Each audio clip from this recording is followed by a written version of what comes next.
How often have you felt invisible? Not literally, but in the moments that truly matter. Meetings, social gatherings, even casual conversations. You're present, but nobody notices. You speak, but your words barely land.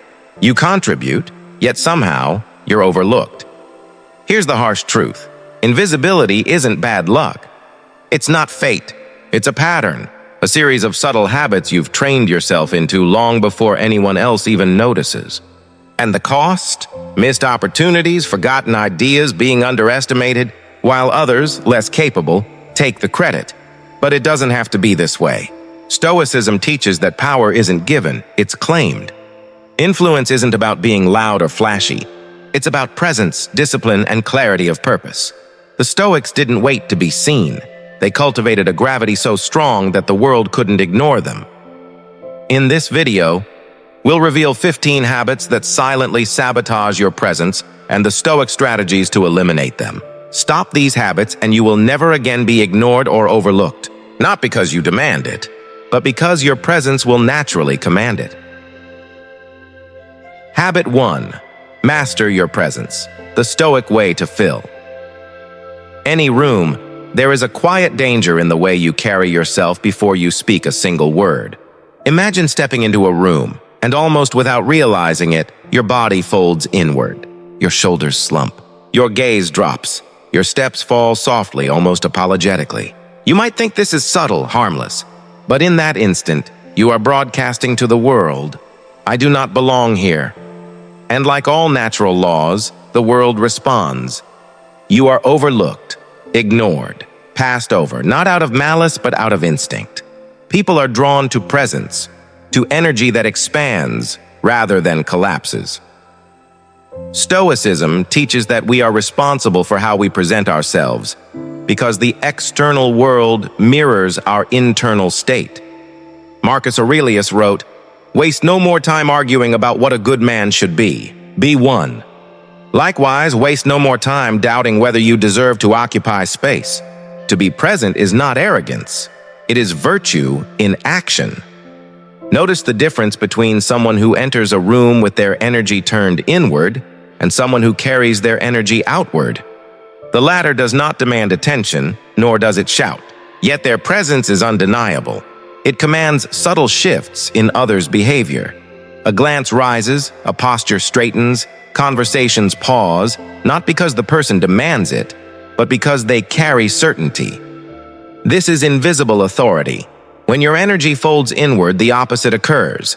The room adjusts around your absence. Influence slips away before you ever speak. Carl Jung wrote, "The privilege of a lifetime is to become who you truly are." Entering a room with energy turned outward is not pretending. To be more than you are, it is allowing your authentic self to occupy space fully and unapologetically. Presence is a posture. It is a mindset. It is a way of meeting the eyes of others and silently declaring, "I belong here as much as anyone." Visualize this. You step into a gathering. Your back straight, shoulders relaxed but open, chin level. Your gaze sweeps across the room, not in nervous search but with quiet assessment. You do not need to speak first. You do not need to force recognition. Your body alone signals solidity, ownership, and calm confidence. Seneca observed, "We suffer more often in imagination than in reality." Most people are too absorbed in themselves to scrutinize you. They respond to the signals you radiate. If you shrink, they accept your disappearance. If you expand, they respect your presence.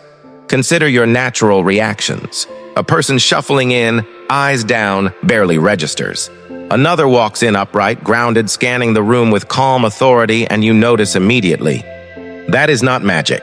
That is psychology. Humans are wired to respond to strength and certainty. Epictetus reminded us, "No man is free who is not master of himself." Mastery begins in these subtle choices, lifting your shoulders, holding your gaze, letting your energy flow outward. These are small acts of Stoic discipline that liberate you from the prison of invisibility. Habit shapes perception, both others and your own. Fold inward often enough, and you begin to believe invisibility is your natural state. That belief is false. It is trained. You have rehearsed being small so long it feels natural. The solution is not exaggerated bravado or forced loudness. It is steadiness rooted in self-mastery.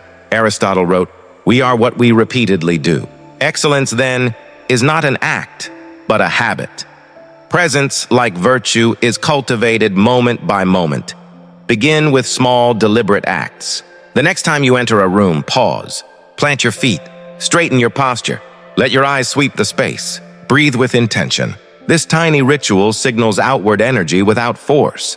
You do not need to speak, yet your body communicates, "I exist. I hold weight. I belong." It will feel uncomfortable at first. Change always does. But comfort is never the path to growth. Jung observed that what we most need is often found in the places we least wish to go. Stoics saw discomfort as the training ground for resilience. Walking into a room fully present is not arrogance, it is discipline. It is living aligned with the truth. Your existence matters.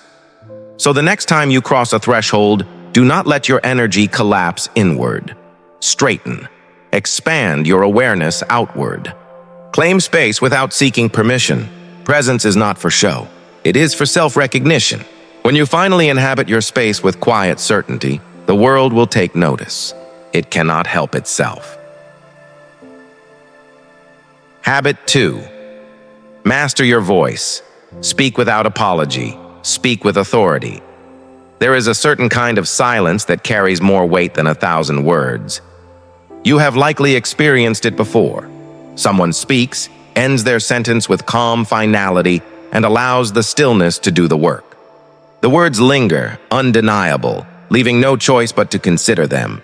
This is presence, not flashy language, clever phrasing, or volume, but conviction. It comes from a voice that is steady, rooted, and unwavering, from tone that does not plead for approval. Now consider the opposite. Perhaps you have spoken with thoughtful, intelligent words, only to have them diluted by your own delivery. Your tone rises as if seeking confirmation. Apologies slip in where none are needed. Nervous fillers creep in unconsciously. Without realizing it, you have broadcast, "I am not certain I have the right to say this," and people believed you. This is the subtle danger of speaking with apology in your tone. Your words may carry substance, but the delivery leaks their power. It is as if you poured fine wine into a cracked cup. Its richness spills before anyone can taste it. The Stoics understood this deeply. They taught that speech should mirror character, calm, disciplined, and grounded. Epictetus said, "First learn the meaning of what you say, and then speak. Understand your words fully, believe them entirely, and let your tone carry the weight of that belief. If your voice falters, your audience listens less to your ideas and more to the insecurity beneath them. Tone is more than sound. It is presence in action. Imagine a meeting. One participant dominates without ever raising their volume. Their words are few, simple, but their tone is unwavering, low, and anchored. Instantly, attention is drawn. Contrast that with someone whose brilliant ideas tumble out in hurried sentences, words rising like questions, seeking approval. It doesn't matter how intelligent the ideas are. Listeners tune out. Presence vanishes. The difference is not intellect. It is tone. Carl Jung wrote, "You are what you do, not what you say you'll do." In communication, you are not only the meaning of your words, but the manner in which they are delivered. And many of us fall into apologetic speech without noticing. Perhaps at work, you soften statements to avoid seeming pushy. Maybe you trail off when disagreeing with a friend, afraid of conflict. Perhaps you begin sentences with "sorry," even when you've done nothing wrong. Over time, these habits do more than weaken your words. They weaken your presence. People begin to categorize you as someone who can be overlooked, someone who doesn't fully believe in their own voice. Seneca warned, "It is not that we have a short time to live, but that we waste much of it."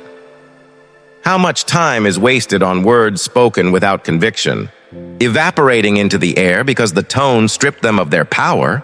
The solution is simple, though subtle: awareness and practice. Notice the endings of your sentences. Do they rise as questions, fade away, or trail nervously?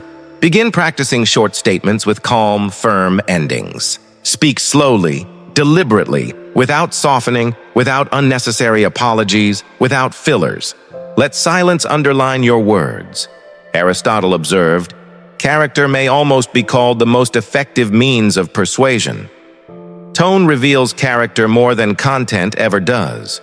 A voice that carries calm finality demonstrates steadiness, self-possession, and the unshakable belief that you have the right to speak. True humility is grounded. It does not apologize for existing. Apologetic tone, by contrast, weakens your message before it is ever challenged. The Stoics understood the cost of yielding to external pressure. Nervous, apologetic tone arises from fear of judgment, fear of standing out, desire to make others comfortable. But the price of comfort is invisibility. Marcus Aurelius wrote, "If it is not right, do not do it. If it is not true, do not say it." Simple, clear, unadorned, truthful speech, delivered with certainty, is the Stoic ideal. Your words stand on their own. They need no padding, no apology, no softening. Visualize it. Two people give the same answer in a classroom. One says, "I think, maybe the answer is B. Sorry if that's wrong." The other says, "The answer is B." Same content, entirely different impact. One invites dismissal. The other commands respect. The difference is not intellect, but tone. Breaking this habit is not becoming harsh or domineering. It is becoming deliberate. Choose your words with care. Deliver them with calm weight, and resist the urge to chase approval. Your voice should not plead. It should stand firm even if disagreement follows. People may challenge your opinion, but they will remember it. They may resist, but they will not dismiss you. This is the difference between being heard and being ignored. At first, eliminating fillers and softening may feel strange. Let silence follow your sentences. Lower your tone rather than raise it. Over time, your body adapts. Your mind follows. You begin to realize that you do not need to apologize for existing in the conversation. The voice inside you learns to carry itself with calm authority. That strength changes not only how others hear you, but how you hear yourself. Ask yourself, how many words have been lost to an apologetic tone? How often have you diluted your presence because insecurity sneaked into your delivery? Knowing your message is not enough. You must also train the way you deliver it. Conviction, not volume, creates impact. Tone, not filler, carries weight. When your voice no longer asks for permission, when it no longer apologizes for speaking, a subtle transformation occurs. People stop tuning out. They lean in. They listen. They remember. And that is the power of speaking with authority. Stoic style. Habit 3. Master your composure. Laugh with choice, not with fear. There is a curious paradox about laughter.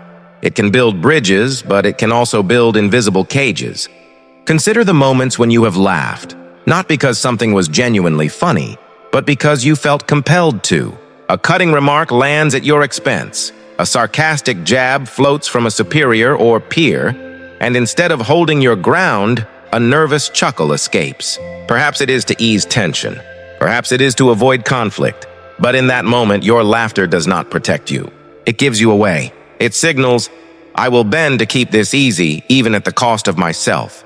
And once you do, you hand over control. Genuine laughter is a powerful signal. It communicates connection, confidence, and ease. Nervous or automatic laughter, on the other hand, signals insecurity, a desire for approval, and a subtle surrender of self-respect. Powerful people notice this immediately. Some may even test it deliberately. A risky remark, a sarcastic comment, they watch closely. Do you smirk nervously to gain favor? Do you chuckle when the words cut deep? If so, they have learned that your desire for acceptance outweighs your self-respect.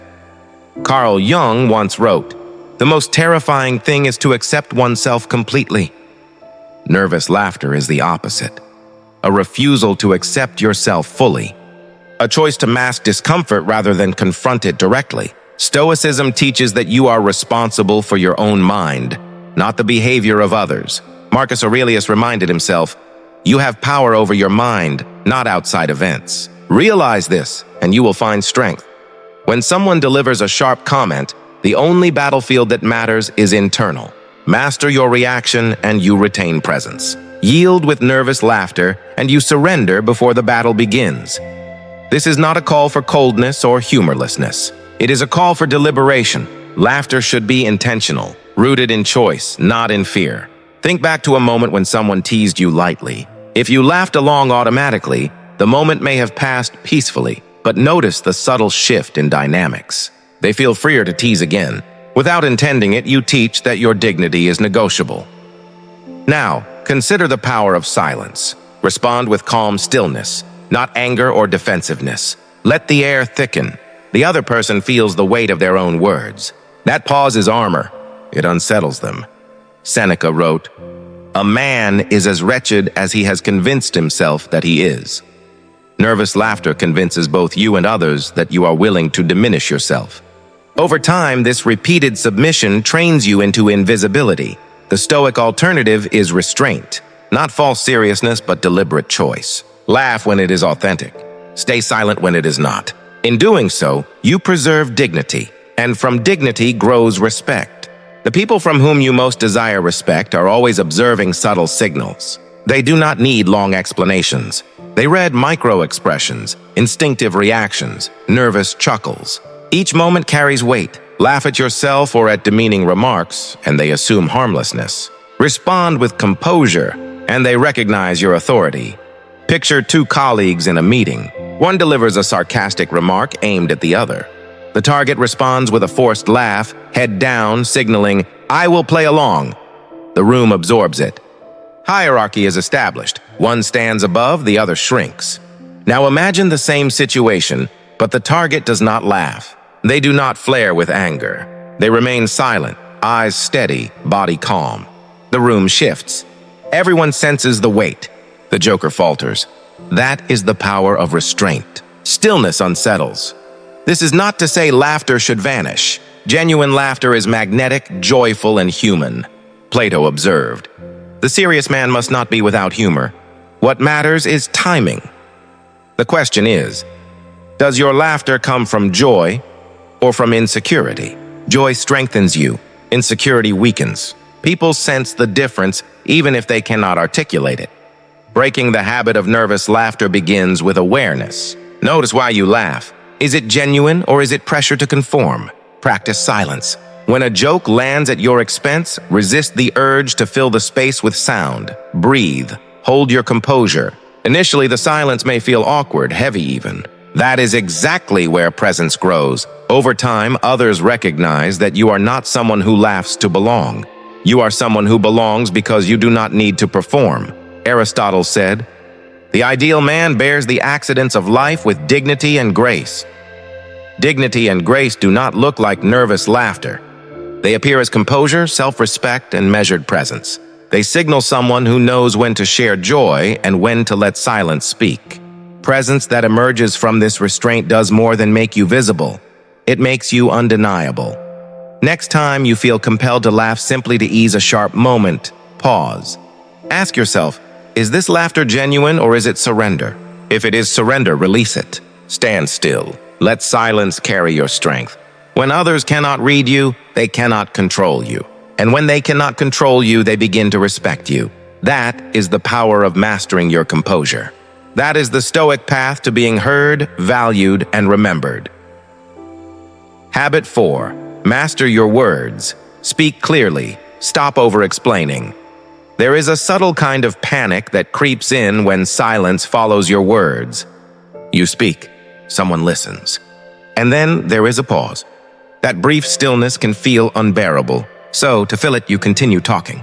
You repeat yourself. You add context that wasn't asked for.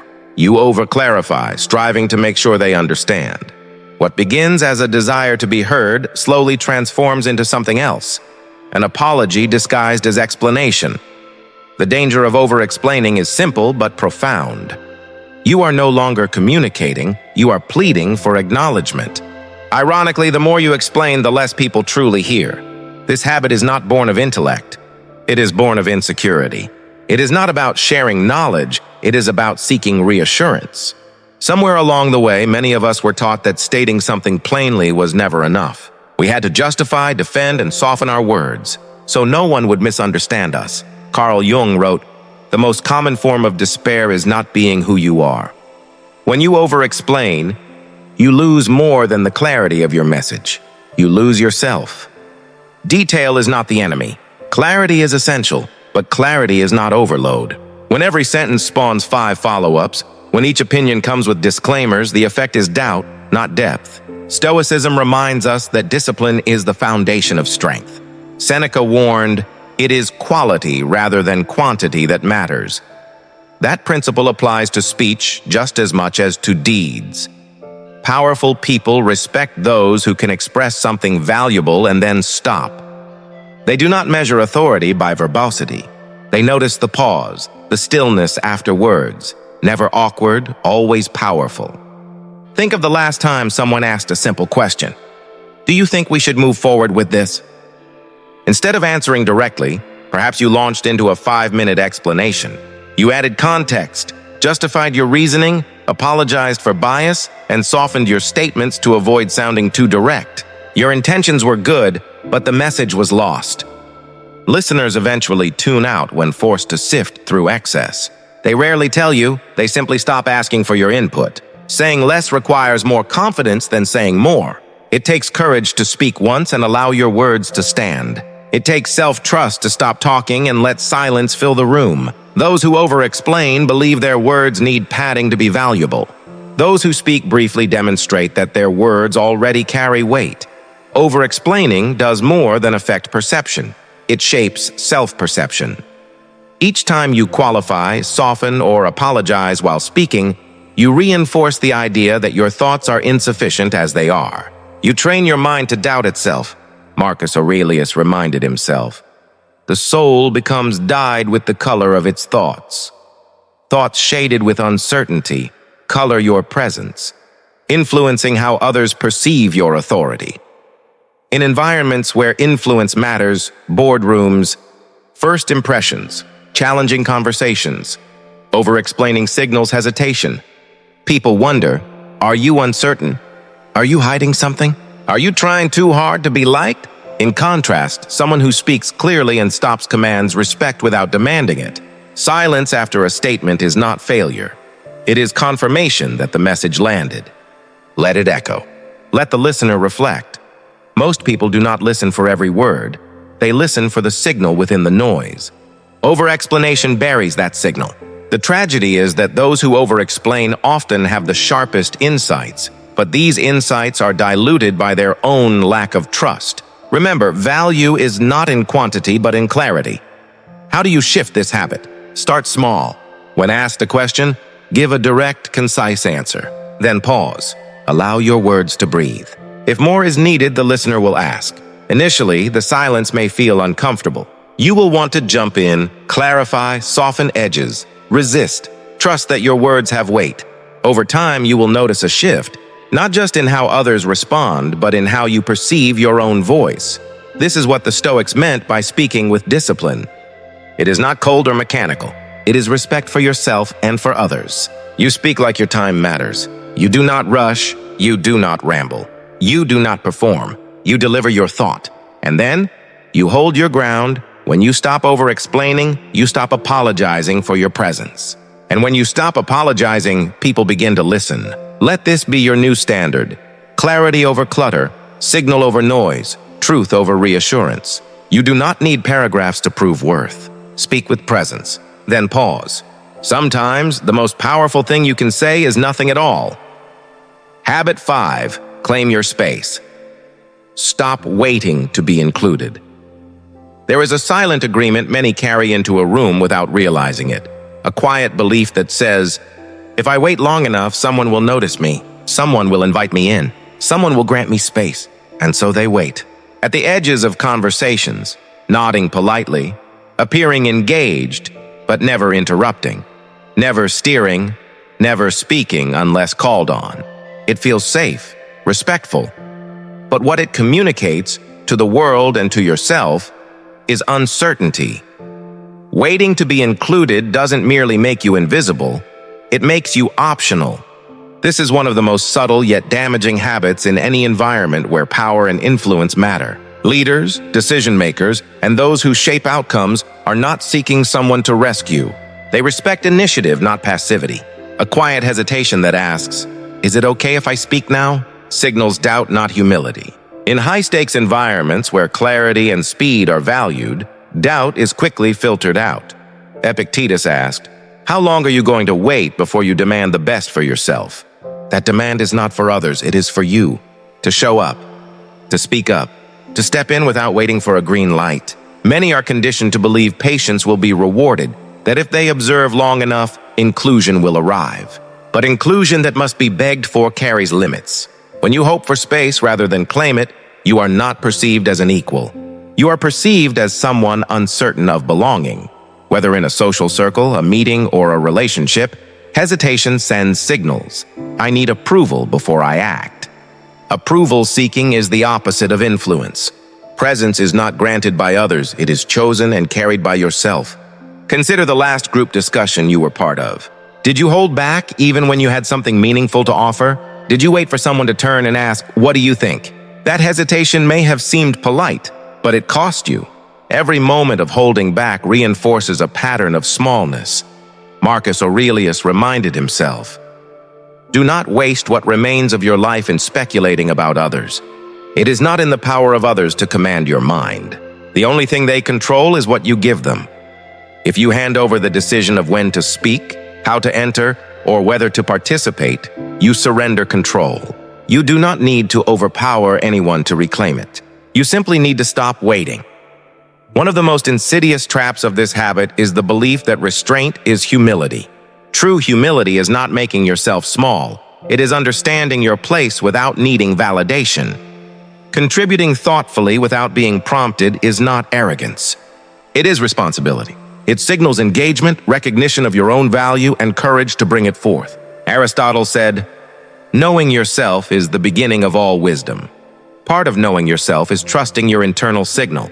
When an insight arises, an opinion forms, a challenge sparks, you do not need someone else's validation before acting.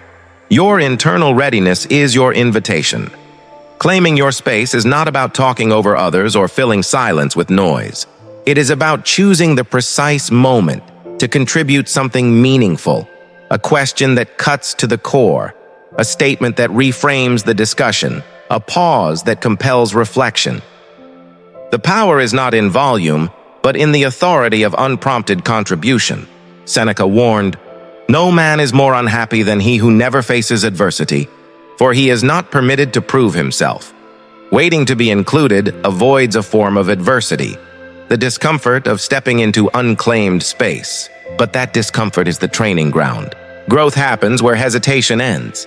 This habit shapes perception. Speak only when asked, and others view you as a follower. Hesitate and they assume uncertainty. When others sense doubt, they are less likely to seek your input next time. A cycle emerges. You wait, you are overlooked, you hesitate, you are ignored. Presence becomes forgettable, not due to lack of value, but because you never claimed it. The shift begins with one decision: stop treating presence as a reward. It is a responsibility. Walk into a room like someone who already belongs. Do not scan for permission. Do not linger for invitation. Choose your moment, step in, say something that matters. Then let silence hold space. Those who speak with weight do not need repetition. If your voice trembles, if you feel uncertain, remember this: clarity and conviction do not seek permission. You need not have all answers. You must believe in the value of your perspective, and that belief must come from within. Habit 6. Stand firm. Stop apologizing for your standards. There is a quiet strength in a person who doesn't flinch when challenged. A kind of inner stillness that says, "I know who I am and I will not negotiate that." It doesn't shout. It doesn't argue. It doesn't over-explain. It simply exists. And strangely enough, that strength often silences even the loudest opposition. Most people never reach this level of presence, not because they lack standards, but because they apologize for them. They claim, "I won't accept certain behaviors, certain energy, certain treatment," yet when those boundaries are tested, instead of holding firm, they soften. They explain. They add disclaimers: "I didn't mean it like that. I just prefer it this way." In that moment, the standard fractures, not from external pressure, but from internal doubt. This is where so many lose their edge. It's not the lack of boundaries, they have them. It's the lack of trust in their own right to enforce them. They feel the need to justify their no, to soften their "I don't tolerate that," to sugarcoat preferences for the comfort of others. But comfort is not the goal. Clarity is. And clarity doesn't come with disclaimers. Epictetus said, "Know first who you are and then adorn yourself accordingly." Standards are a reflection of your character, not a performance for approval. When you backtrack the moment someone questions you, you train people to see your boundaries as negotiable. Powerful individuals, whether consciously or not, will test them, not always maliciously, but to understand where the line truly lies. If your response is to explain, negotiate, or dilute your stance, the message is clear. I don't trust my own limits. And if you don't, why should anyone else? Carl Jung observed, every time we deny a piece of our truth, we empower the shadow, the hidden part of ourselves that grows bitter, resentful, or exhausted from constant performance. True standards aren't defended like courtroom arguments, they are carried like silent laws, calm, unbending, certain. Consider this. Someone says, "I don't eat meat." Another says, "Oh, come on, just one bite." A grounded person doesn't launch into a TED Talk on ethics, digestion, or personal history. They simply say no thanks and move on. The standard holds because it exists independently of approval. That is the essence of power, to stand firm without needing permission. Seneca put it simply, "He who is brave is free." Many confuse explanation with kindness, believing that not justifying boundaries makes them cruel. But boundaries are not acts of aggression. They are acts of self-respect. Self-respect is not rude, it is necessary. Walking away from situations misaligned with your values is not punishment. It is fidelity to yourself. Apply this to real life. Someone crosses a line. They speak to you in a way that unsettles you, guilt you into a choice you've declined, or push your limits hoping you'll fold. If your response is, "Well, it's just that I really don't like when, I guess I could," your energy communicates uncertainty. "I don't know if I can hold my ground, so I'll soften for your comfort." But a no doesn't need wrapping paper. It needs to be clean, firm, calm. One of the fastest ways to earn quiet respect in any room is to hold your boundary without performance. No loud voice, no lecture, no defense. Simply stand your ground. Most people, even the difficult ones, respond to that energy. Not always with praise, not always with agreement, but with recognition. They may test, push, or probe, but they recognize that this person's standards are unwavering. Calm, unapologetic presence is rare in a world that rewards convenience and pliancy. Aristotle said, "Dignity does not consist in possessing honors, but in deserving them." One of the most dignified acts is treating your standards as sacred, not discarded for comfort, not explained away for peace, but lived, even when no one watches. This is not to say flexibility has no place. Life demands nuance. There are moments to listen, adapt, and compromise wisely. But flexibility should arise from wisdom, not fear. Compromising to avoid tension drains confidence. It leaves you small, uncertain, disconnected. That is not growth. It is self-abandonment in polite clothing. Here is the shift. Next time you feel the urge to explain your no, pause. Ask, "Why do I feel the need to make this palatable?" Simply say, "No, that's not for me." Or, "I don't do that," and allow the silence to carry the message. Not defensively, not coldly, just clearly. Let others sit with it. Let them adjust. You do not adjust for them. In this practice, you cultivate inner solidity. You become someone whose presence carries boundaries naturally, without need for performance. Someone who neither seeks conflict nor contorts themselves to avoid it. That is the person others notice. They recognize certainty, clarity, and integrity. In a world awash with noise and compromise, this kind of unwavering presence is magnetic. Habit 7. Speaking with discretion. The power of measured praise. There's a quiet truth that many overlook. Words, even the kindest ones, can betray weakness. Laughter can charm, compliments can bond, but overused praise does something subtle and dangerous. It diminishes your presence. At first, it feels like generosity, like warmth, like goodwill. But when praise flows too freely, it becomes hollow. It trades authenticity for approval, and over time, that trade erodes your influence, your clarity, and even the weight of your own voice. Consider how people respond to constant flattery. They may smile, nod, or appear reassured, but unconsciously they stop taking it seriously. Your words lose gravity. You become the one who agrees automatically, applauds everything, and nods at even the most ordinary statement.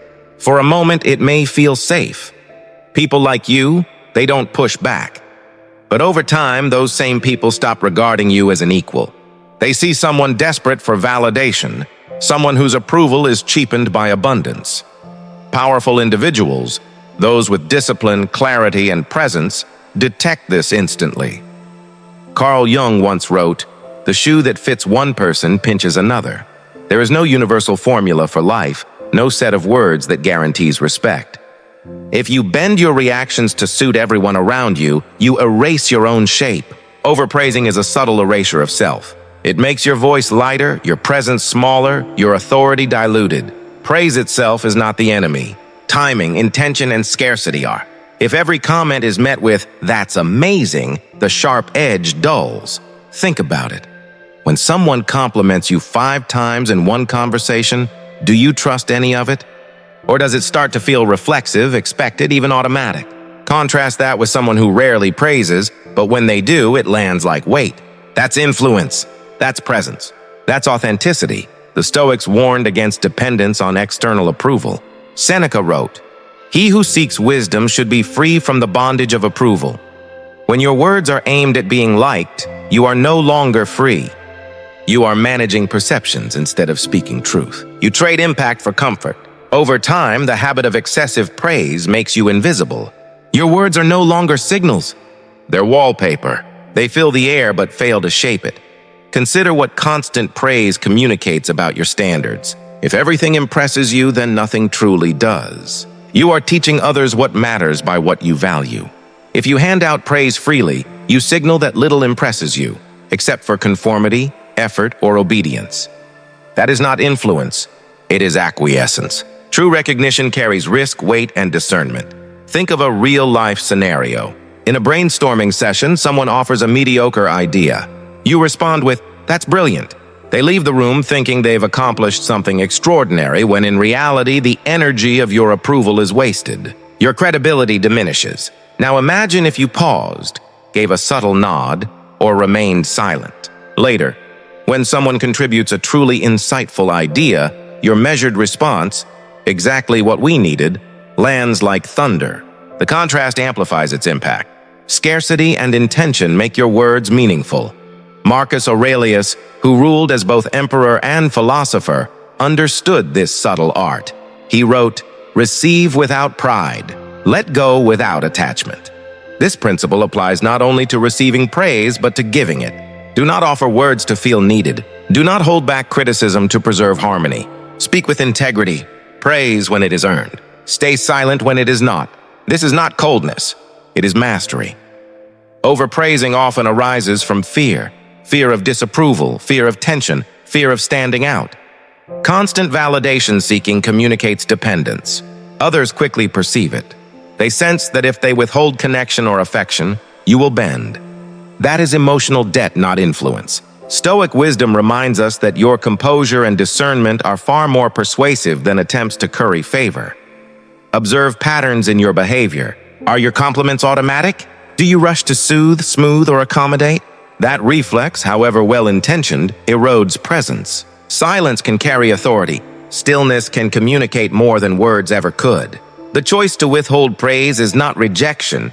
It is deliberate economy, conserving the weight of your voice. So how do you shift this habit? Awareness is the first step. Track how often you praise.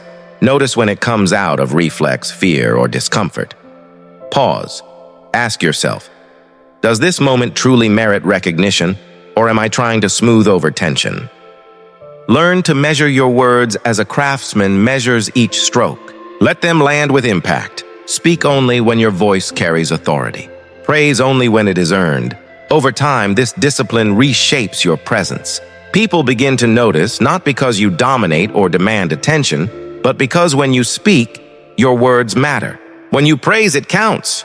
Your presence gains weight, not through constant affirmation, but through deliberate silence and intentional communication. Remember, respect is earned, not negotiated. Approval is not a currency to be traded freely. True influence comes from clarity, self-possession, and authenticity. Let your praise be rare, precise, and meaningful. Let it surprise, inspire, and illuminate, not fill empty space. When your words are carefully chosen, they mirror integrity, not insecurity. When your presence is grounded in discernment, it commands attention effortlessly. The challenge is simple. Stop giving praise to be liked. Speak with intention. Reserve recognition for what is worthy. Let silence carry authority. And watch as your presence transforms from predictable to magnetic, from invisible to undeniable. Habit 8. Anchoring yourself. The danger of over-mirroring. There's a subtle pressure many people feel the moment they enter a room or meet someone new. A quiet voice whispers, "Blend in, match them. Don't stand out too much." Without realizing it, you start to shift. Your tone softens or rises to mirror theirs. Your gestures adjust. You adopt their slang, echo their cadence, sometimes even mimic the way they sit or laugh. At first, it seems harmless, even strategic. You're trying to connect, to belong. But here's the hidden cost. In mirroring too much, you lose your center. Authenticity fades. Presence erodes. You may feel socially smooth, but inwardly you dissolve. Mirroring, in its essence, is a psychological tool. We all do it unconsciously. Subtle imitation can signal trust. I see you. I understand you. I am aligned with you. But when it becomes habitual, it signals the opposite. I am willing to bend my natural rhythm just to be accepted. And those who are grounded in themselves notice this, even if they cannot name it. True respect, real influence, does not come from seamless imitation. It comes from the person who retains their shape, who does not flinch when surrounded by contrasting energies. Over-mirroring makes you forget who you are while trying to make everyone else comfortable. It teaches your mind that your natural rhythm isn't enough, that approval must be earned through mimicry. That's not connection, it's erasure. The habit often starts with good intentions, a desire for smoother interactions, a wish to make others feel comfortable. But every time you adjust your tone, humor, or energy to mirror another, you whisper uncertainty into the room. I am not sure of myself here, so I'll take cues from you. It may reduce social friction, but it reduces presence, because presence isn't measured by how likable you are. It's measured by how felt you are. Stoic wisdom reminds us that power lies in internal stability, not external validation. Marcus Aurelius wrote, "Be like the cliff against which the waves continually break, yet it stands firm and tames the fury of the water around it." Your center is your cliff. No matter the personalities, energies, or pressures around you, you remain anchored. Groundedness is not domination. It is quiet confidence, consistency, and self-possession. Consider someone you've met who speaks in their own rhythm, with their own words, unbent by others' energy. There's magnetism there, isn't there? It's not arrogance, it's constancy. They invite you into their world rather than dissolve into yours. That invitation sparks curiosity and respect. Over-mirroring, by contrast, produces familiarity without distinction. It makes people feel comfortable, but forgettable. Influence never comes from sameness. It comes from the weight of a self who cannot be mistaken for anyone else. When you constantly adjust, speeding your speech, laughing louder, softening opinions, you sacrifice your natural cadence.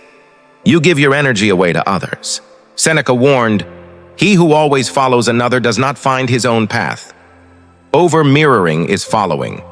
It is submitting your rhythm to the room instead of shaping it. It erodes influence quietly but profoundly. This does not mean rigidity or refusal to listen. It does not mean dominating every conversation. It is subtle. Maintain your tone when others get loud. Use your words, not theirs. Stay calm when chaos erupts. These choices seem small, but they compound over time. They build presence, gravitas, and influence. Carl Jung observed the tension between persona, the mask we wear, and the self, the person beneath. If mirroring dominates, the mask overtakes the self. The real you fades. Borrowed words, borrowed laughter, borrowed gestures take over. So how do you reclaim yourself? Start by noticing. Catch the moments when you instinctively adjust, soften, or mirror. Don't shame yourself, just observe. Then practice anchoring. Speak in your natural rhythm. Pause when needed. Hold your gaze. Let your body relax without performance. Accept differences. Authenticity, not mimicry, forms connection. Plato wrote, "The measure of a man is what he does with power." One of the quietest powers is the ability to remain oneself in any room. To speak and move without bending for comfort because your own energy is enough. Imagine a conversation with someone high energy, fast talking, always joking. You might feel compelled to match them. But what if you didn't? What if your voice remained calm, your words deliberate, your humor natural? At first, it might feel awkward, but slowly they adjust to your presence. Humans gravitate toward emotional consistency. Your anchor becomes the point others orbit, not the other way around. Over time, remaining anchored builds subtle authority. Your presence cannot be copied, borrowed, or diluted. It signals a self that is grounded, confident, and unshakable. Mirroring too much erodes this. Holding steady preserves it. Let silence carry weight. Let your tone remain yours. Let your presence speak for itself. Belong to yourself first and let others meet you where you are. Influence follows. The habit is simple to understand, yet challenging to master. Don't dissolve to fit. Don't mimic to belong. Step into a room fully formed. Speak with your natural cadence. Move with your natural rhythm. Others will notice. Others will respect. And most importantly, you will remember that the most magnetic presence is one rooted in authenticity, not imitation. Habit 9. Gratitude. That undermines presence. There's a delicate art to gratitude, and yet most people stumble without realizing it. From a young age, we are taught that saying thank you is polite, a small act of kindness that smooths interactions. But there is a shadow side to this habit. A subtle trap where gratitude, offered too quickly or too often, becomes a quiet confession of inferiority. When you rush to express thanks before establishing your presence, your words no longer signal appreciation. They signal, "I'm lucky just to be here. Please don't forget that." And in spaces where perception matters, boardrooms, meetings, even personal relationships, this tiny act can subtly reposition you from equal to subordinate. Think about the moments before you've spoken a word in a conversation. You enter a room, extend your hand, smile, and immediately say, "Thank you for having me," or "Thanks for your time." On the surface, this seems courteous, but beneath that politeness lies a silent transfer of authority. You've already handed the higher ground to the other person. Unintentionally, you've framed the interaction as though the value flows one way, from them to you, before any exchange has taken place. And once that impression is set, it shapes everything that follows. The room, even unconsciously, starts to respond, as if you're the one asking permission to be there. Gratitude is powerful, but only when it is earned, intentional, and thoughtfully timed. Premature gratitude is often a mask for fear, a way of signaling humility where confidence should reign. It tells the world you need approval, that your presence alone isn't enough. Marcus Aurelius, who lived as both emperor and philosopher, wrote, "A man should be upright, not kept upright. Let that guide you." Uprightness here is not posture alone. It is the quiet assertion of your presence, the steady claim of your voice, before you bow to convention or expectation. Consider a real-world scenario. Two individuals enter a meeting. One begins with, "Thank you so much for taking the time to meet with me. I really appreciate it." The other says, "I've been looking forward to this conversation. Here are a few ideas I'd like to share." Both are polite, both are respectful, but the energy they send is worlds apart. The first positions themselves as the recipient of attention. The second positions themselves as a contributor, an equal. In subtle but undeniable ways, that initial choice shapes the tone of the interaction, the perception of competence, and the psychological balance in the room. Premature gratitude is often reinforced by fear. We fear appearing arrogant, entitled, or ungrateful, so we rush to soften our presence before we even stake it. Carl Jung observed that many people live their lives according to what others think, rather than what they themselves know to be true. That need for external approval can manifest in countless tiny ways, one of the most underestimated being the eagerness to express gratitude too early. Each time you preemptively thank someone, you subtly train yourself to shrink. You signal that your ideas, your energy, your mere presence require validation. But consider the alternative: holding space before offering thanks. Arrive fully in the room, speak first, contribute ideas, offer insight, establish your voice. Let the conversation unfold as an exchange between equals, not as a favor granted.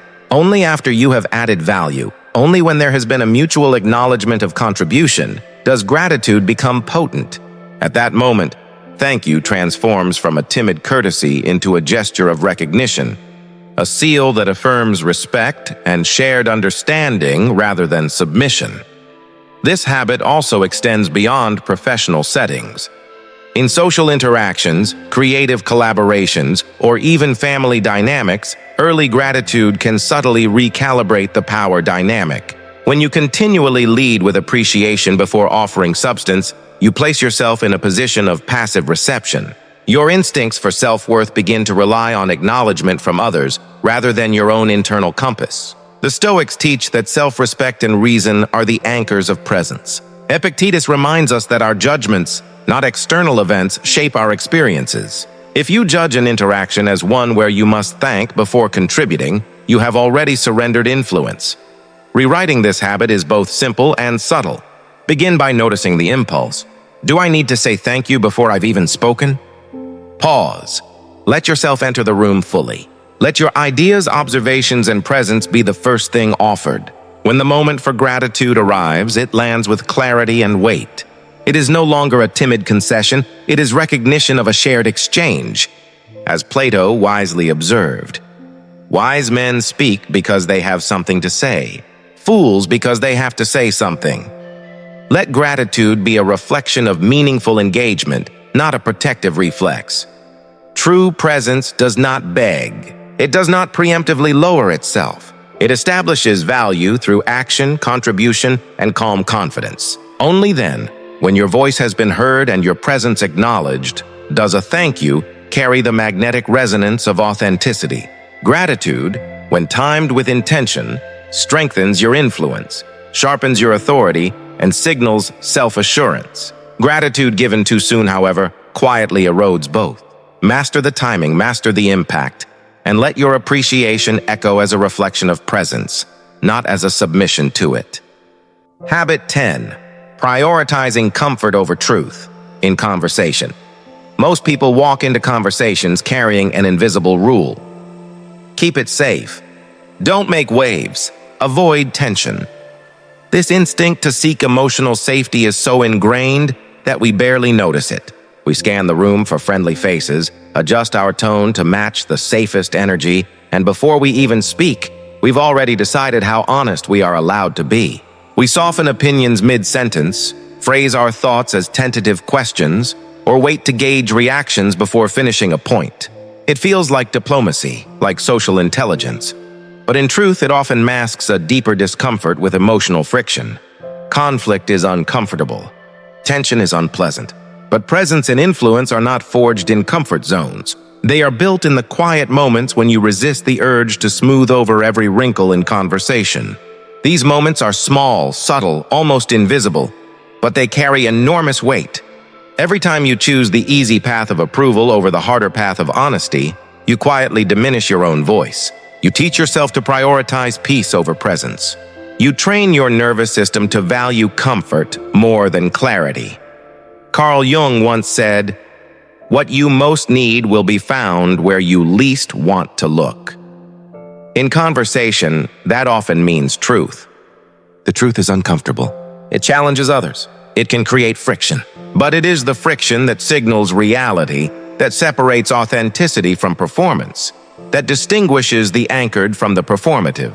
Powerful people, those who shape outcomes, influence decisions, and lead with authority, don't shy away from this friction. They lean into it. They understand that tension reveals clarity, and clarity is the foundation of presence. Imagine a scenario. You're in a meeting.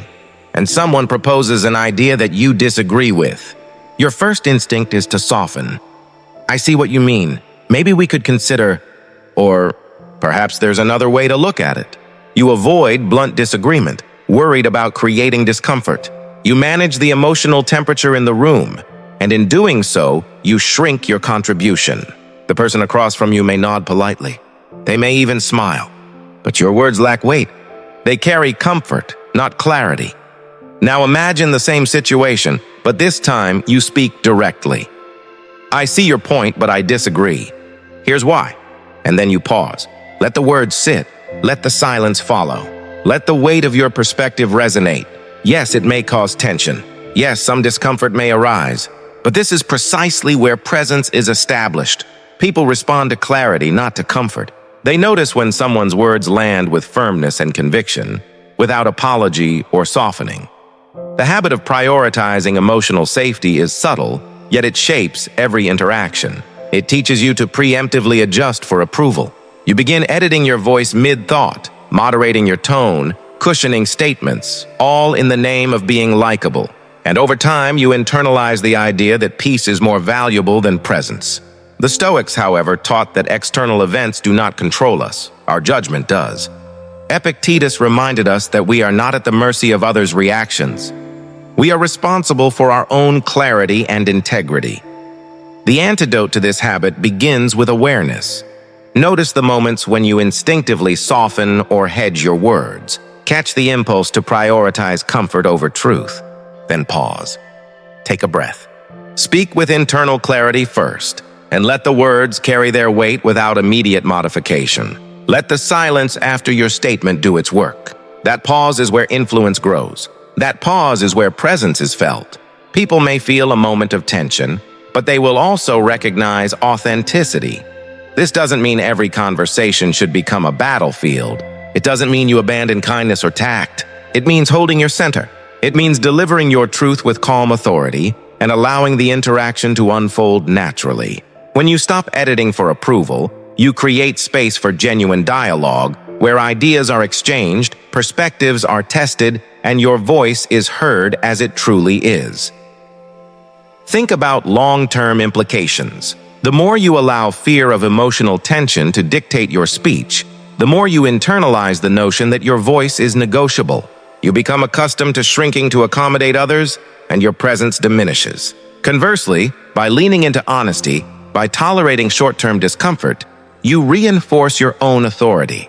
You train yourself to occupy space fully, speak fully, and respect your own perspective. Presence, influence, and respect emerge from this steadiness. Even in personal interactions, this habit plays a crucial role. Relationships flourish not because people are shielded from tension, but because authenticity is present. Silence can be more instructive than endless reassurance. Disagreement can be more clarifying than constant accommodation. When you hold your voice steady, when you speak your truth and let it land without dilution, you model integrity, and others unconsciously adjust to meet that standard. In practical terms, start small. Notice one instance where you usually hedge. Speak clearly, pause, observe the effect. It may feel uncomfortable at first. That discomfort is the training ground for presence. Each deliberate act of honesty, each refusal to soften unnecessarily, strengthens your internal authority. Eventually, your voice becomes both clear and magnetic, commanding attention without aggression. Plato said, "Courage is knowing what not to fear." Do not fear tension. Do not fear silence. Do not fear a raised eyebrow or a pause after speaking. These are signals that something real is happening. And if you remain anchored, present, and clear, you emerge stronger, more grounded, and more respected. You are not here to smooth over reality. You are here to inhabit it fully. That is the essence of presence. That is the power of resisting the habit of seeking emotional safety at the cost of clarity. Habit 11. Claiming your physical space. Without apology, you don't need to speak a single word to command attention in a room. Your presence speaks first, through posture, stance, and the way you occupy space. Most people don't realize it, but the body communicates before the mouth opens. Every tilt of your head, every contraction or expansion of your chest, every way you plant your feet or cross your arms sends a message. And for those who habitually shrink, retreat to the edges, or fold themselves into corners, that message is loud and unmistakable. I don't belong here. Don't notice me. I'll stay out of the way. Shrinking physically isn't harmless. You could possess immense knowledge, talent, or insight, but if your body signals invisibility, those qualities remain unseen. Powerful individuals, those who influence outcomes and hold sway in rooms, read posture instinctively. They notice who naturally commands space without effort and who tries to disappear into the background. The message you send through your body is often the first and sometimes only impression that counts. Stoic philosophy reminds us never to surrender power voluntarily. Marcus Aurelius advised, "Look well into thyself. There is a source of strength which will always spring up if thou wilt always look there." Observing how your body shows up, even before you speak, is a key part of that inner strength. Are you collapsing inward? Curling your shoulders to take up less space? Hunching to make yourself smaller? Every subtle gesture of contraction communicates hesitation, self-doubt, or submission, even if you feel confident internally. Carl Jung emphasized the unconscious power of the body in shaping thought and behavior. Habits of shrinking, retreating, or folding into oneself are often internalized patterns formed over years of subtle conditioning. Don't stand out, society whispers. Be polite. Stay small. But repeated physical submission trains the mind to accept invisibility as normal. Presence begins with the body. If your posture communicates confidence, even before your voice is heard, the mind follows suit. Take control of that signal. Occupying space is not about intimidation or dominating others. It's about embodiment and alignment between body and mind. Stand with feet grounded, shoulders back, chest open. Sit with quiet assurance, not arrogance, but with the subtle authority of someone who refuses to disappear. Even if you're still building internal confidence, letting your body lead sends a message both to yourself and to those around you. I belong. I am here. Consider a practical example. You enter a meeting.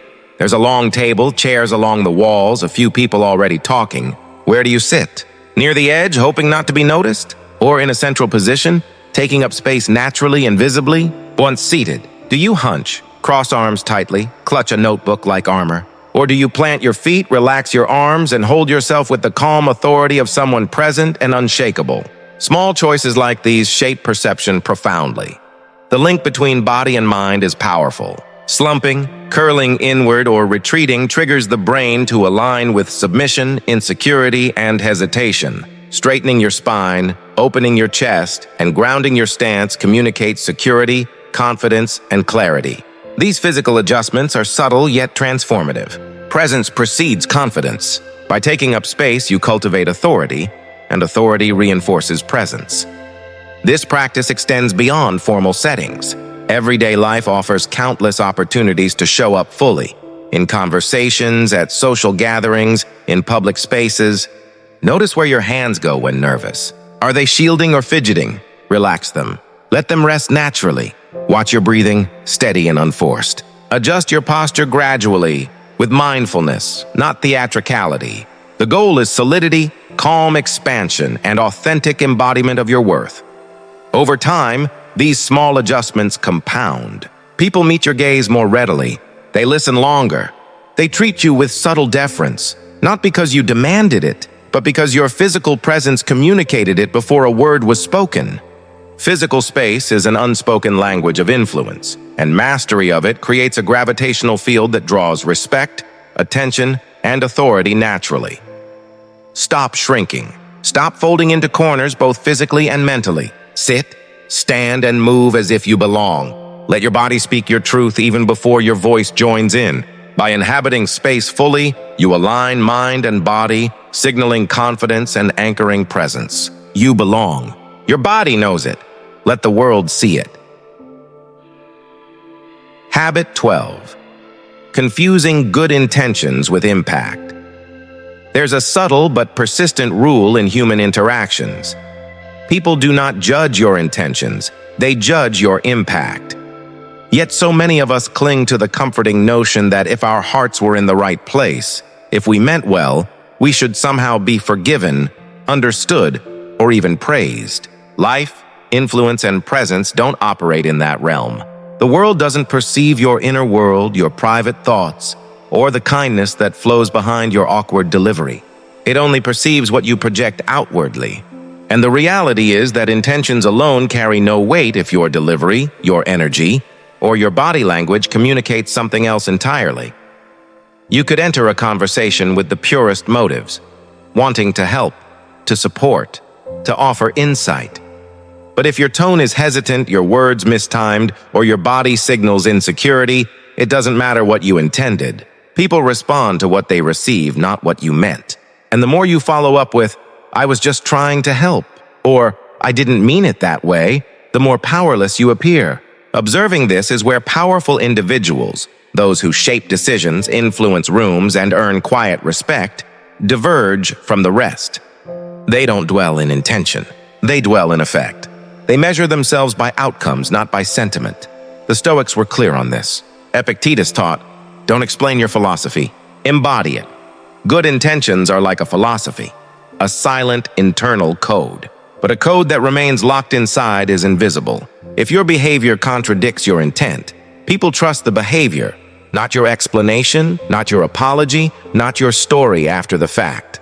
Every time you say, "That's not what I meant," you reinforce the gap between perception and presence, and it's not others who need to change. It's you. Carl Jung explored this in his writings on the persona, the mask we wear in public. He warned that attachment to a self-image, especially one rooted in being good, can blind us to the shadow we cast. You might feel benevolent inside, but your energy could appear manipulative. You might feel confident internally, but externally appear timid or unclear. Your internal story does not always match the narrative you project to the world. This is not a call to be fake. It's a call to align internal reality with external expression. There is no dignity in saying, "I had good intentions, so I did my part." That's a way of avoiding accountability. True influence, true presence, and real respect require closing the gap between intent and reception. If your goal is to connect, lead, or inspire, your responsibility is to ensure that what people experience is congruent with your motives. Imagine someone spills a drink on you accidentally. They meant well. Their intention was kind, but you are soaked, and the impact is unavoidable. Repeat the scenario next week. Same smile, same good intentions, and it starts to feel less like benevolence and more like incompetence. This is how misaligned intentions are perceived. Being well-intentioned is not enough. Your presence, your tone, timing, body language, and energy must reinforce it. If your presence feels chaotic, apologetic, or uncertain, people will doubt your competence, kindness, and authority. Consistently showing up with mixed signals establishes a reputation independent of your intentions. The question is not, "How do I explain myself better?" It's, "How do I express myself with alignment?" Start by taking radical ownership of your signals. Listen to your tone. Notice the subtle rises at the ends of sentences that imply uncertainty. Observe qualifiers like, "I could be wrong, but," or "I'm not sure if this matters." These are tiny gestures of self-doubt masquerading as humility, overriding even the best of intentions. Seneca wrote, "A man's worth is no greater than the worth of his ambitions." If your ambition is to be someone who commands respect and navigates life with clarity, your behavior must reflect it. Your posture, voice, timing, and presence must speak coherently, intentionally, and powerfully. This requires practice. Many of us were raised to believe that being nice is sufficient, that our intentions alone would carry us through social dynamics. Stoicism teaches otherwise. It is an active, not passive philosophy. It is about training yourself to act with clarity and precision, not merely to feel good intentions, but to execute them effectively so they are received as intended. In practical terms, stop chasing perfect words. Focus on clean, precise delivery. Speak clearly and deliberately, without unnecessary softening or hedging. If someone misinterprets you, correct it once calmly, then move on. Adjust your posture, tone, and energy instead of apologizing. Let your words carry weight, let your silence have purpose. This is how people who move with authority operate. They do not explain themselves into understanding. They embody clarity. Timing matters as well. Good intentions are often used as an after-the-fact crutch. That's backward. Strength lies in preparing your presence before you enter an interaction. Practice holding eye contact without flinching, delivering disagreement without emotional leakage, and breathing calmly before speaking. These rituals sharpen your ability to project your intentions through aligned action rather than hollow explanation. Ironically, letting go of attachment to good intentions makes you a better person. You are no longer hiding behind virtue. You are actively refining your actions to be effective. You become someone others trust, not for the story you tell, but for the congruence you embody. That is rare, and rarity is power. Next time you catch yourself thinking, "That's not what I meant," pause. Ask yourself, what did I actually say? What did I actually signal? How can I better align my intentions with my presence next time? That reflection transforms unconscious behavior into deliberate growth.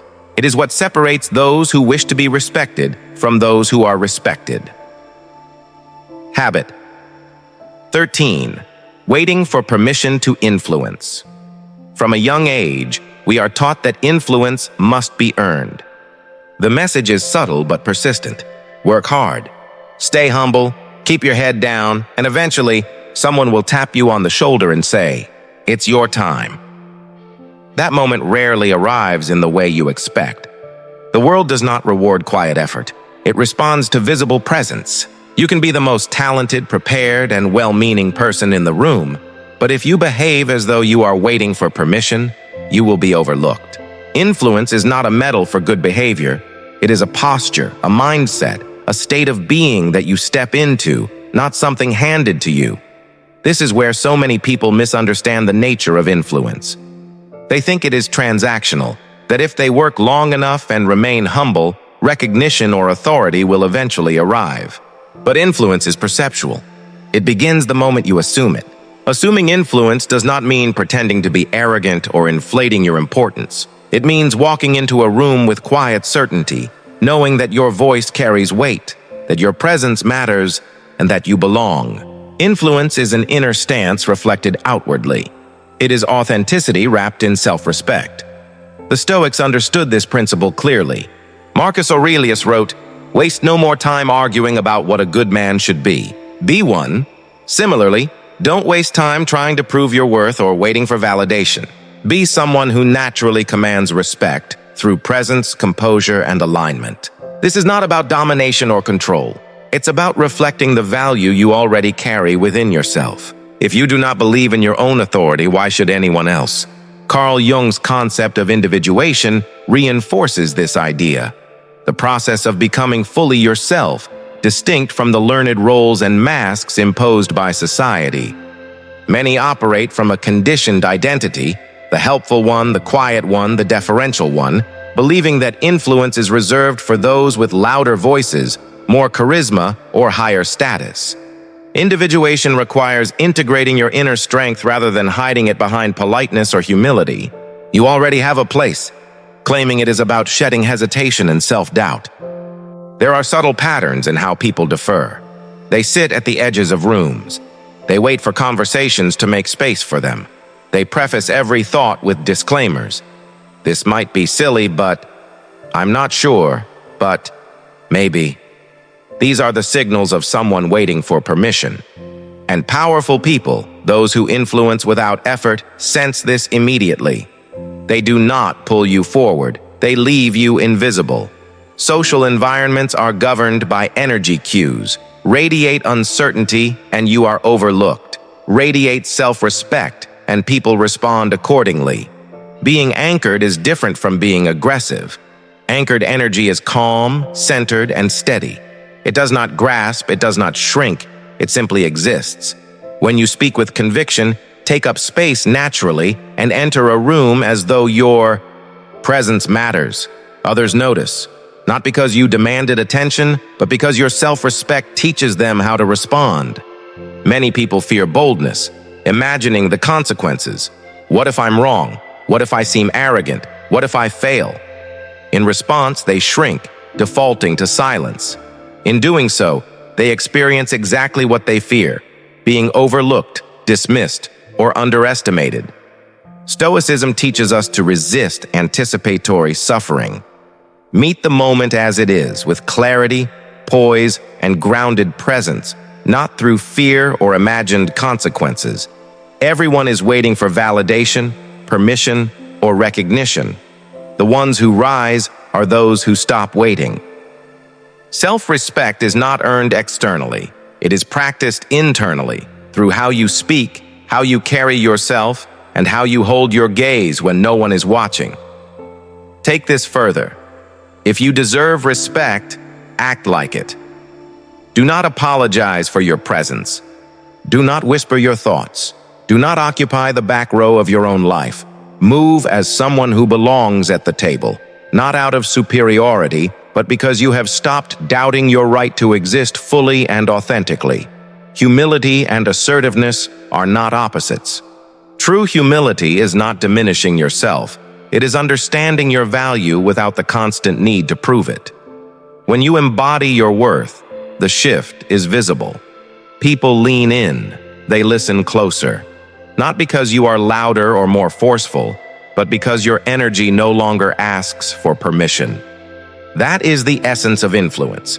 It is not measured in followers or applause, but in the way you move through a space, the quiet authority in how you speak, how you hold silence, and how you engage without shrinking. Influence is a vibration, subtle, undeniable, and instinctively recognized.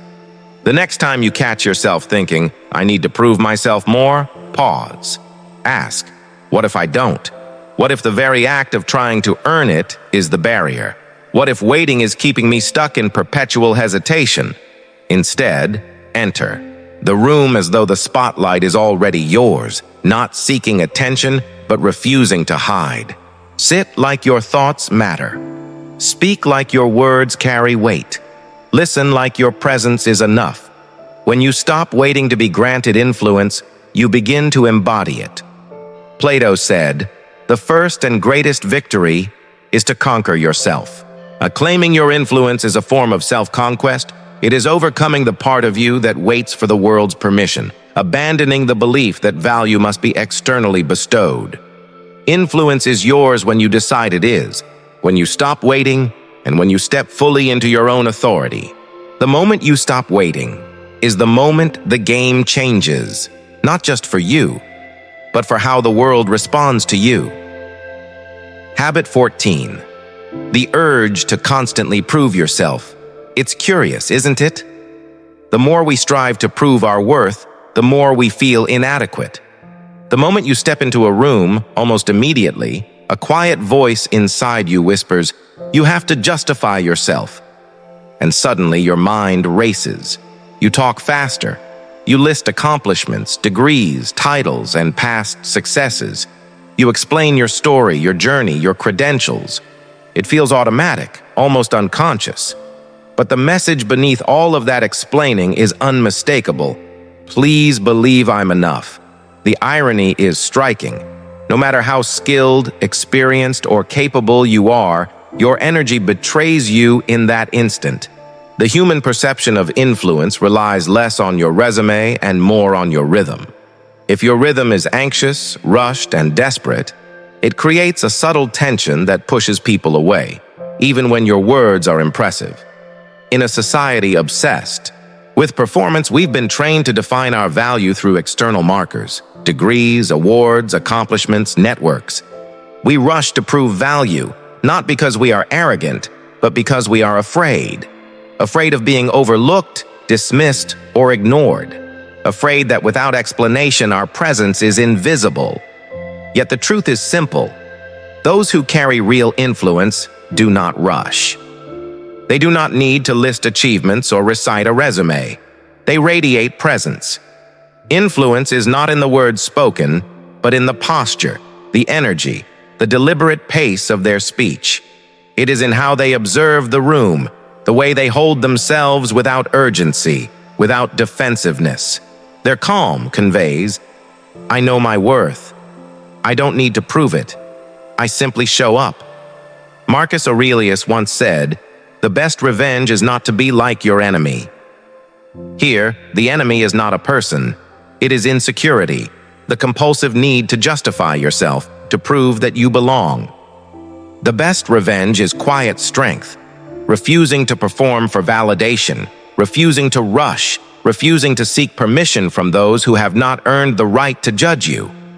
True power lies in stillness, in the ability to be fully present without needing to explain. Most people confuse presence with performance. But presence is not an act, it is an essence. It is what you hold internally, not what you display externally. The unconscious belief that you are not enough drives the compulsion to rush. You think you are being thorough, polite, or impressive. In reality, the urge to prove is a reflection of deep insecurity. Until you confront that insecurity, you will continue performing for people who may not even notice. The more you perform, the more diluted your presence becomes. Credentials and achievements cannot mask desperate energy. Presence cannot be fabricated. It must be embodied. Epictetus taught that to improve, one must be willing to be thought foolish or naive. This is a radical form of power, allowing yourself to be still, unassuming, and unhurried, even when others are performing, comparing, or racing to prove themselves. By letting go of the need to constantly justify your worth, you create space for your true brilliance to become visible. This brilliance is not loud. It is anchored, calm, and undeniable. If you grew up needing to earn recognition for every achievement, praise, or grade, you were conditioned to equate value with performance. You learned that silence was dangerous and being overlooked equaled being unloved. Now, as an adult, the compulsion to rush stems from that fear. You don't want to disappear, but rushing is not the solution.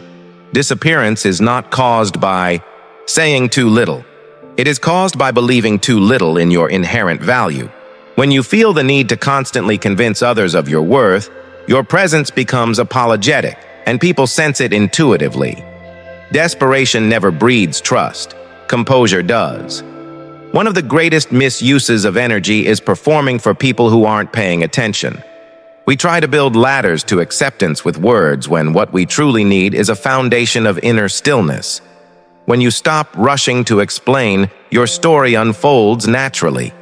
When you speak from that grounded state, your words carry weight, not because they impress, but because they emerge from someone who no longer needs to impress. When you know your value, you don't pitch yourself, you embody it. Your presence, integrity, calm, and clarity communicate more than any list of accomplishments ever could. True influence comes from restraint and energy, not volume or velocity. Those who wield it gracefully do not beg to be noticed. They occupy their space fully, watching and responding deliberately. They do not perform. They exist with intention. And when they speak, people listen. The challenge, then, is simple. The next time you feel the urge to rush, to over-explain, to list achievements, pause. Ask yourself, who am I trying to convince, them or me? If it's you, no amount of words will suffice. What will work? Stillness, self-ownership, and the deliberate choice to embody your worth rather than articulate it. Your worth is not a pitch, a bullet point list, or an elevator speech. It lives in your energy, your posture, your breathing, your ability to sit in silence without collapsing under it. The most powerful person in the room is rarely the loudest. They are the most composed, the most centered, the least reactive. When you stop rushing to prove your worth, a remarkable paradox occurs. People begin to recognize it intuitively. They feel your value before your mouth opens. Speak only when it adds meaning. Hold silence when it does not. Let your presence speak for you. Your energy is your proof, and in that proof lies real authority, influence, and unshakable confidence. Habit 15. Letting others dictate your tempo. Have you noticed how often we surrender our pace without even realizing it? Not just in conversations, but in how we walk, breathe, and move through life. You're strolling down the street, and someone speeds up beside you. Suddenly, your steps accelerate too. You're in a meeting, someone speaks rapidly, and before you know it, your own voice starts to rush, mirroring their tempo. This isn't intentional. It's a quiet adaptation of the body, an unconscious effort to belong, to fit, to align. But here's the hard truth. Every time you let someone else set your pace, you hand over a piece of your power. Presence is more than showing up. It's being rooted in yourself regardless of external pressures. When your rhythm bends to someone else's, control leaks moment by moment. Flexibility is useful, but excessive adaptation becomes submission. Continually responding to the speed of others erodes your presence and makes you forgettable. People remember those who hold their own tempo, their own gravity, those who walk into a space and subtly shift the room rather than being shaped by it. This is not arrogance. It is anchored presence. Like a calm lake disturbed by a thrown stone, the surface ripples, but the lake itself remains unmoved. That should be you. Let the world ripple. Stay composed. Living fully demands one non-negotiable. You cannot be on someone else's timeline and discover your own. You must carve out space for your rhythm, your voice, your reactions, your silence. Think of the speakers who leave lasting impressions. They don't accelerate to match an audience's impatience. They speak deliberately, they pause, and they let silence bear meaning. That silence commands respect far beyond 100 rushed words. It says, I am not here to entertain. I am here to convey truth. And truth requires no validation. It commands attention naturally. This is why the Stoics prized inner stillness above external approval. Marcus Aurelius repeatedly reminded us, do not let your mind be tossed about by others' impulses. When your tone is dictated by another, when your energy bends to their speed, you relinquish self-possession. Small actions betray this surrender. You rush your words to keep up, answer immediately to avoid silence, flinch when someone interrupts. Real presence, however, is measured, deliberate, and holds space. Powerful people exemplify this. They do not dart or hurry. Each step, glance, and breath is intentional. Not slow to impress, but centered to remain anchored. Reclaiming your pace begins with slowing intentionally, not for drama, but for dignity. Speak with deliberation, react with composure, and pause when immediate response is expected. Let others meet you on your timing. That pause, that control over rhythm, is influence. Seneca said, "He who is everywhere is nowhere." When you scatter attention to match everyone else, you disappear. The pace of your life becomes a borrowed playlist, and your own rhythm is lost. Often, no one will tell you that they are steering your energy. A fast speaker makes you stumble. An impatient listener makes you shrink. A dominant personality makes you second-guess your tone. You don't need to overpower anyone. You simply need to hold your frequency. The unshakable quiet of moving at your own pace rattles people more than loudness ever could. Walk slowly, speak deliberately, breathe intentionally. Let your timing dictate the interaction, not the other way around. The moment you embody your own pace, everything shifts. Conversations slow. Eyes turn to you. Words land with weight. The world, accustomed to noise, leans into your silence, not for theatrics, but because it is rare, anchored, and true. Influence does not come from matching energy.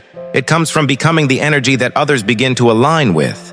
When your rhythm is yours, calm and steady, people do more than listen. They follow. Not because you demanded it, but because you demonstrated it. So when you enter a room, do not rush. Let your footsteps speak before your voice does. Breathe between sentences. Pause where silence is expected. Smile without chasing the energy of others. When decisions are pressured upon you, take your time. It is not wasted. It is reclaimed. You are not here to move with the world's chaos. You are here to move with your truth. Truth does not rush to prove itself. The most commanding presence in any space is rarely the loudest or fastest. It is the one who controls their tempo like a master conductor guiding an orchestra, not with force, but with rhythm. Most people live on borrowed tempos, chasing approval, chasing pace. The moment you claim your timing, the world subtly bends to it. Power is calm, certain, and unshakable. When you carry this stillness, you do more than enter rooms, you transform them. Across these 15 habits, one theme is clear. True power is cultivated, not performed. It emerges from presence, self-possession, and aligned action.